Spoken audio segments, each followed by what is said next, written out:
हाथी जो है वो बैठ गया है, साइकिल गिर गई है, हाथ टूट गया है। देखिए रुदाली गैंग जब जब किसी राज्य में जीत कर आता है तो वहां पर इन्हें ईवीएम में कोई दोष नहीं दिखी और महिलाएं ये सोच नहीं सकती थी कि अंधेरा होगा तो शाम को वो अपने घर के बाहर निकल पाएंगी। आज वो घर के बाहर भी निकलती हैं, सुरक्षित भी महसूस करती हैं और आत्मनिर्भर भी महसूस करती हैं। प्रियंका गांधी ने लड़कियों को आपस में लड़ाने का काम किया। जहां एक और उत्तर प्रदेश में भाजपा कार्यालयों में और समर्थकों में जश्न का माहौल है, तो वहीं दूसरी ओर मध्य प्रदेश के भोपाल में भी हम फिलहाल भाजपा कार्यालय में खड़े हैं और यहाँ भी जश्न का माहौल है। यूपी में काबा और ऐसी बातों से खूब सियासत गरमाई हुई थी। नतीजों के बाद क्या कहेंगी आप? देखिए यूपी में बाबा आ गए हैं और ये सब बहुत स्पष्टता के साथ देख रहे हैं। जहां पर हमने देखा कि एक तरफ विकास के कार्यों पर जनता ने मोहर लगाई है। उत्तर प्रदेश में कभी महिलाएं कल्पना नहीं कर सकती थी कि वहां पे उन्हें सुरक्षा मिलेगी। आज वो सुरक्षा की कल्पना महिलाएं कभी नहीं करती थी, मगर अब अगर मैं गलत नहीं हूं तो देखिए हाथी जो है वो बैठ गया है, साइकिल गिर गई है, हाथ टूट गया है और उत्तर प्रदेश में बहुमत के साथ योगी जी आ गए हैं। साइकिल गिर गई है, हाथ टूट गया है और भी बहुत कुछ कह रही हैं। ईवीएम पे सवाल, वही बातें, वही सब कुछ। देखिए रुदाली गैंग जब जब किसी राज्य में जीत कर आता है तो वहाँ पर इन्हें ईवीएम में कोई दोष नहीं दिखाई देता।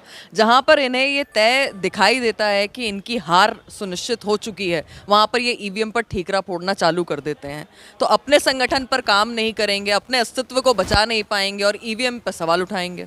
मेरा नाम विवान तिवारी है और मैं जिनसे अभी बात करा रहा हूँ वो प्रदेश प्रवक्ता नेहा बग्गा जी हैं।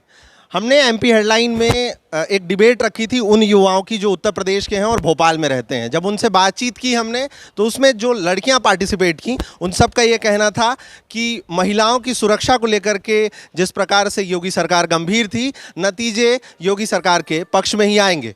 तो आप भी उस तरीके की बातें कर रही हैं, क्या कुछ और ज़्यादा अलग होने जा रहा है अब? नहीं देखिए महिलाओं ने, मैंने जैसे आपको पूर्व में भी कहा कि लड़कियां और महिलाएं ये सोच नहीं सकती थी कि अंधेरा होगा तो शाम को वो अपने घर के बाहर निकल पाएंगी। आज वो घर के बाहर भी निकलती हैं, सुरक्षित भी महसूस करती हैं और आत्मनिर्भर भी महसूस करती हैं। तो ये योगी जी और मोदी जी के सुशासन का उदाहरण है।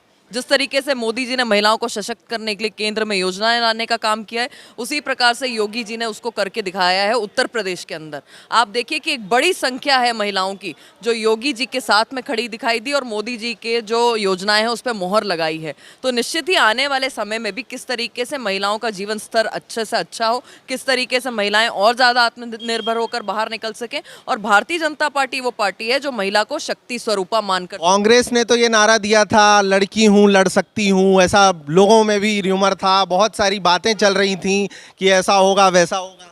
देखिए उत्तर प्रदेश की जनता ये बहुत अच्छे से जान गई है कि प्रियंका गांधी ने लड़कियों को आपस में लड़ाने का काम किया। आपस में लड़ाने का काम किया है।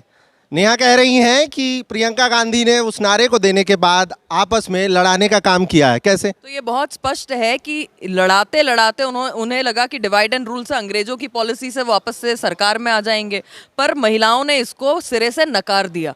और जिस तरीके से प्रियंका गांधी ने पोस्टर को लॉन्च किया था, उनकी स्वयं की पोस्टर की जो महिलाएं थी वो छोड़कर कांग्रेस चली गई। उन्होंने बताया कि कैसे महिलाओं का शोषण किया जाता है, किस तरीके से उनको सिर्फ झंडे उठाने के लिए महिलाओं की आवश्यकता होती है, किस तरीके से महिलाओं को सिर्फ वोट बैंक के लिए समझते हैं, पर उनके लाभ के लिए, उनके हित के लिए कांग्रेस पार्टी कुछ नहीं कर सकती। और इसीलिए उत्तर प्रदेश की ये जन जन जान चुका है कि जो प्रियंका गांधी हैं वो सिर्फ पूंजी हैं परिवारवाद की। यूपी में काबा, इसने सिर्फ सियासत गरमाई लेकिन नतीजे कुछ और ही कह रहे हैं।